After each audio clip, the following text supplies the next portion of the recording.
This is the African teacher, Maurice Odhiambo, right here in Nairobi.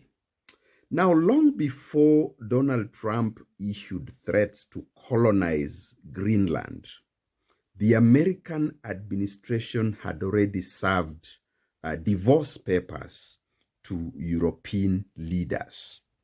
But European leaders were reluctant to sign the divorce papers. Donald Trump had already signaled that the international liberal order had come to an end.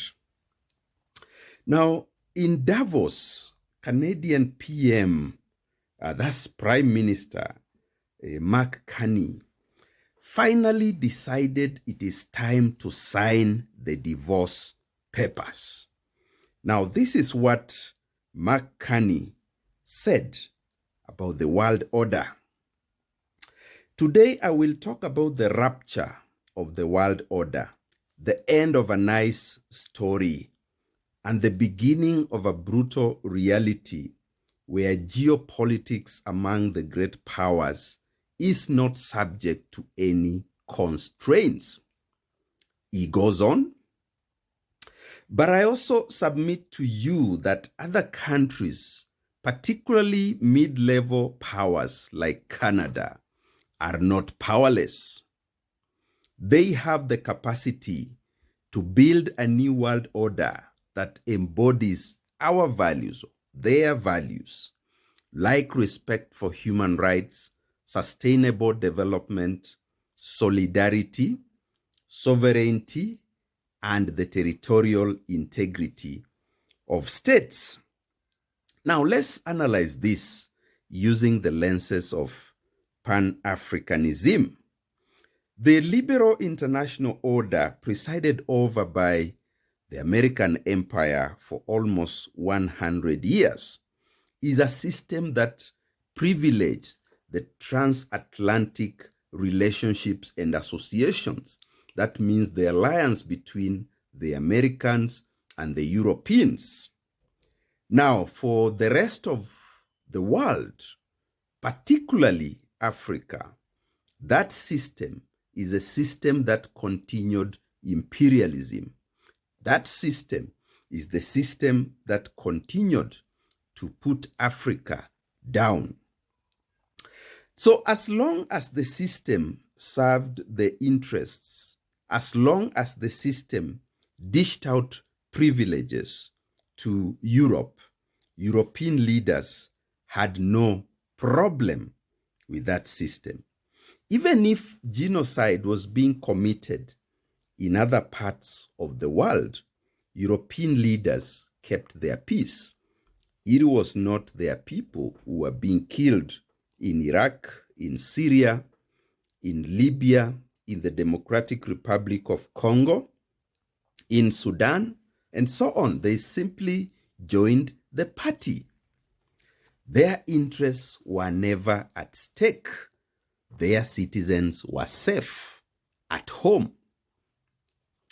They could use the World Trade Organization, WTO, to secure best deals for themselves and their citizens. They could summon the International Court, the International Criminal Court, rather, to arrest and try some African leader for crimes against humanity. And in many cases, even we in Africa applauded a system which to some extent guaranteed that there would be justice for people who were killed here on the continent by African leaders. But we understood that the system was skewered.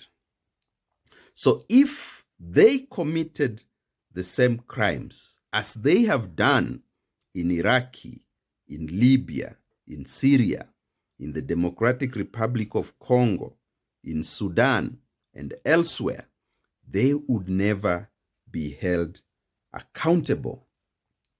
Now, Mark Carney made some very interesting statements in terms of how mid-level powers can help to nurture a new world order. And this is the divorce that Donald Trump had announced many years ago. For the African people, particularly, it is time to wake up and realize that any new world order that is created will never treat you differently from the liberal international order that is now decaying and dying. As long as you are not on the table, as long as you are not on the negotiating table, you are on the menu.